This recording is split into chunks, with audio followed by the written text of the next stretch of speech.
Alright, and welcome back to another video. In this video we're going to be looking at the menu section of the Callflow Lite app. So the menu section is where you can add and edit the various media files into your configuration that you created in the previous video.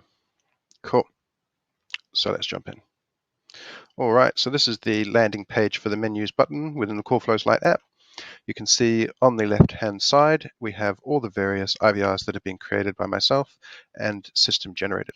So anything with main in front of it is system generated, and we strongly recommend that you do not touch any of these. Leave them as is, create new ones as you need to. You can sort of delete and save them as well, so I'm going to delete these ones because these are from a previous video and I want to make sure that I don't have any conflicting names. So that's again one of the very important points, is make sure that any naming conventions that you use are non-conflicting so that you can quickly find things in future. So let's go to add first and foremost. All right, so this is the create menu window. And again, first things first, give it a name. So you can tell why I deleted those. It's because I'd created it in a previous outtakes version of my video. So we'll add it in again here, IVR test 2. The second box down is prompt record pin. So this is just where you could put in a pin to record a message. I'm just going to leave this blank for this video. It is something you can do if you wish to. And underneath that, we have our first tick box. So this is allow caller to dial extensions. So where this is useful, you'll have heard this before. If you know the extension you require, please dial it now. So ticking that allows that to happen. So a caller will call into your main number. They already know the extension for XYZ. They'll just punch in 123 or whatever the extension may be and go straight through without having to listen to the message in its entirety. The important thing to note here, of course, is that you actually do have to have that recorded in the media file. Simply ticking this box does not make that automatic.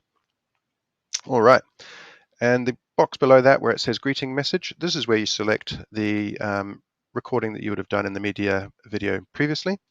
So for me, that's this one at the top. Cool. So that's already there, ready to go. I could literally just hit save.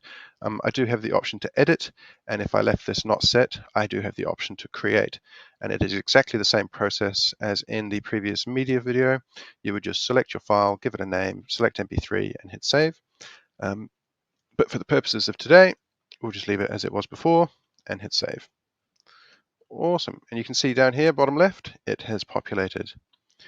Now the next thing to do is check out our advanced options. So if I click on advanced here, you'll see it drops down a little bit and we get presented with these two buttons for extension dialing and options. Extension dialing is all about whitelisting and blacklisting using regex codes.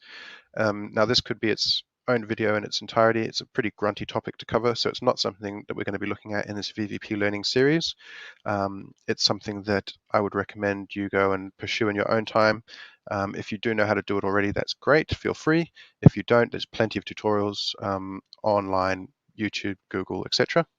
But long story short, it basically means that you can allow certain numbers and disallow certain numbers, ranges of numbers. So definitely check that out if that interests you. For today, however, we'll jump straight into the options section. Cool. So we're presented with a few different things here. Number of retries on misdial. So for example, you have an IVR that's 1 to 6 and someone presses 8, that's a misdial. So they get 2 chances at that. If they press 8 again on an extension that's got 1 to 6, it's just going to drop the call. They're going to have to dial in and try again. Timeout for dialing. Someone calls into the main number, the system is going to wait a total of 10 seconds for that first key press. If they don't detect that first key press, again, that call will just drop. Inter-digit timeout is the time between 2 digits being pressed. So let's say you have an extension, for example, 11. Once you press that first 1, it's going to wait 2 seconds for that second 1.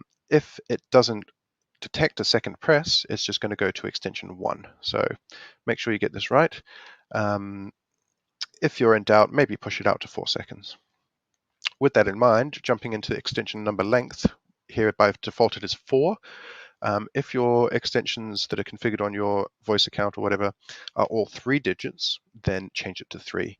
Reason being, because this interdigit timeout will apply. So if you have extension number length set as 4 and all of them are 3 digits long, you'll punch in 1, 2, 3. The system's going to wait for that 2 seconds for that final key press, and if it doesn't detect it, then it's going to send the call through. So just to keep things nice and speedy and snappy, make sure that your extension number length here matches the extension number length of all the voice accounts that you've configured on your system. The two tick boxes underneath allow outside recording and suppress playing of invalid entry. Allow outside recording, you can see here, allow someone to dial into a menu from an outside number, enter a PIN, and be able to re-record a message.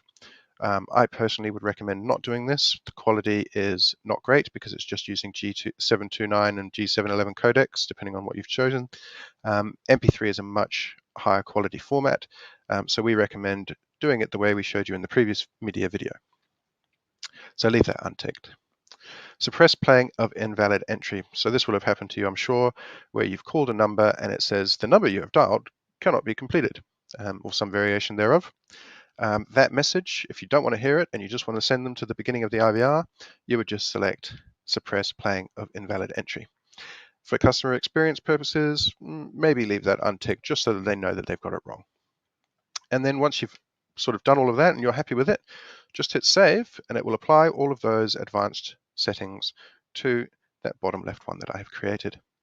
And that is pretty much it for menus. In the next video, we're going to be looking at time of day and time of day sets. There's a bit more going on in those videos. And then the final video that we're going to look at, of course, is how to create call flows. So definitely stay tuned for that. They're pretty awesome. Thanks.